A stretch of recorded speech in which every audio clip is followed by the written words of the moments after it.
இந்த 2 கப்ல வந்து இந்த சாய்பாபா இருக்குல்ல இவரை நான் ஒழுக்கி வைப்பேன். எந்த கப்புன்னு கரெக்டா நீங்க கண்டுபிடிக்கணும். உங்களுக்கான கேம் அதான். ஓகே, வின் பண்றவங்க ஒரு வாய் ஐஸ்கிரீம் சாப்பிட்டு போயிட்டே இருக்கலாம். Okay ready? திரும்ப அப்போடன். Okay ready? டக்குன்னு ஒன்று தான் ஒரு கப்பு. இல்ல இல்ல போ ஐஸ்கிரீம் இல்ல உனக்கு. நெக்ஸ்ட் உனக்கு ஐஸ்கிரீம் வேணுமா?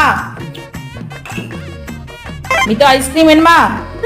இல்ல இல்ல இல்ல இல்ல அவ்வளவுதான். Out out. போ போ போ go go go go. Next next. Super super. Okay, எந்த கப்பு? ஆட்டிப்பட்ட ஆட்டிப்பட்ட. Okay next. முத்து வின் பண்ணிடு எப்படியாது. எந்த கப்ல இருக்கு? அடிப்பா ஐஸ்கிரீம் உருகுது சீக்கிரம். டக் டக் டக் ஐஸ்கிரீம் வேணுமா? டக்குன்னு தொடு. ஐயோ